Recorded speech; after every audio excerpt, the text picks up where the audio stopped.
We have a little coffee break, and there's good reason to come back. At 10 to 11 we'll come back, because we'll have a music adventure. It'll be information, entertainment, it will be charming, but it will also be very useful, because music is not just the emotions we feel. Music is maths, music is ratio.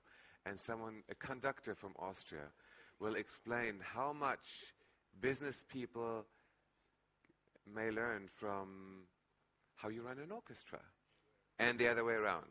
And the other reason why it will be exciting to come back after the coffee break is a gentleman who has an amazing professional and political experience, Mr. Azoulay, who has been with BNP Paribas for 20 years in Paris, and who's a consultant to the King of Morocco, and it's a rare privilege to capitalize on his experience.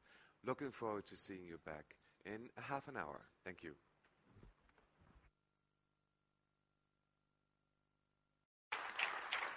Messieurs, dames, j'ai l'honneur de vous présenter Monsieur André David Azoulay. Il a fait des études de journalisme, d'économie et de relations internationales à Paris. De 1969 à 1990, il a travaillé pour la Banque Paribas à Paris, à la fin en tant qu'Executive Vice President, responsable pour le Moyen-Orient, l'Afrique du Nord et les relations publiques. Ses autres fonctions sont, il est membre de l'Académie du Royaume du Maroc, administrateur de la Banque du Maroc et de différentes institutions économiques et financières, administrateur de l'Université El Akwayan, pardonnez ma prononciation, administrateur du Centre Pérez pour la paix, président fondateur de l'association Identité et Dialogue créée à Paris en 1979, président du comité scientifique de la Fondation des Trois Religions et des Trois Cultures créée à Séville en 1997, président fondateur de l'association Essaouira Mogador, créée en 1992, et président du conseil de l'université conviviale d'Essaouira. Ses décorations sont, entre autres, il est officier du Wissam al-Arq, j'espère j'ai à peu près bien prononcé, c'est un ordre du trône, commandeur dans l'ordre de la Légion d'honneur de France, et il a de nombreuses distinctions de différents pays, de l'Espagne, Portugal, Italie, Belgique et Argentine. Monsieur Azoulay a beaucoup contribué aux réformes économiques au Maroc, la privatisation et la dérégulation. Il nous explique les promesses et les incertitudes de l'Union méditerranéenne.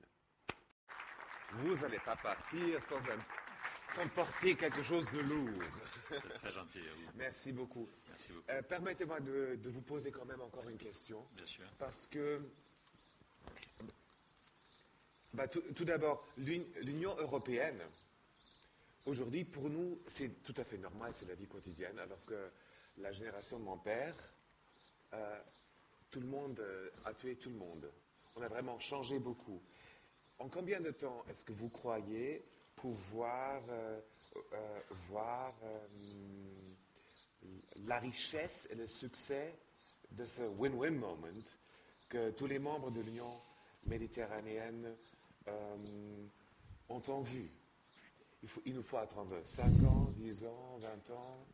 Je ne peux pas attendre.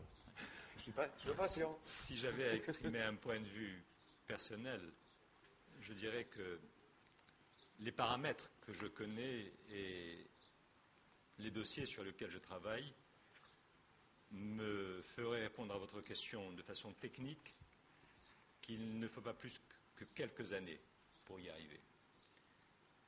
Le réalisme qui s'impose quand je sais à la fois la complexité des problèmes politiques qui existent dans cette région et la passion qui les anime, m'ont fait dire, comme j'ai essayé de l'expliquer tout à l'heure, qu'il faudra probablement inscrire ce projet sur le long terme, sur la durée, et qu'il faut accepter qu'après tellement d'années de régression, nous donnions le temps nécessaire à la reconquête de la raison dans cette région du monde, puisque malheureusement, elle a déserté la raison, la Méditerranée, depuis trop longtemps. Donc ça peut prendre du temps, mais peu importe. Ce qui est essentiel, c'est de maintenir le momentum. C'est-à-dire que ce projet de l'Union, quelles que soient les conjectures ou les difficultés de l'instant, ne doit pas quitter l'agenda des politiques. Et il faut que dans les pays du Nord, notamment l'Union européenne, ce projet soit à la fois mieux compris, mieux accepté par les opinions publiques. Il faut plus de pédagogie des opinions, il faut plus de conviction, et nous avons besoin aussi d'un champion, parce que les grands projets comme ceux-là ne peuvent pas avancer s'ils n'ont pas de champion. Nous, au Sud, nous sommes déjà les champions de ce projet. Et je prétends que le Maroc, dans sa réalité d'aujourd'hui, sa réalité politique, dans la cohérence du projet de société que nous construisons, peut être cet acteur à la fois pionnier et gagnant pour ce grand projet. Mais j'espère que ça prendra quelques années, mais même si ça devait être plus, ça le mérite. I think it will always be a profit. We wish you all the best for this union, not because it's going to be your union, but I think because we Europeans are looking forward to a new, young, strong partner in Europe, or on the edge of Europe, who is going to unite continents. Thank you. Thank you very much. Thank you.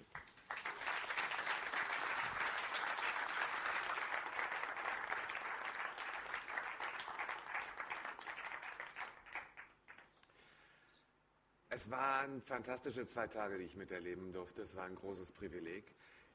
It was a privilege to be here, to meet all those people, and to learn so much.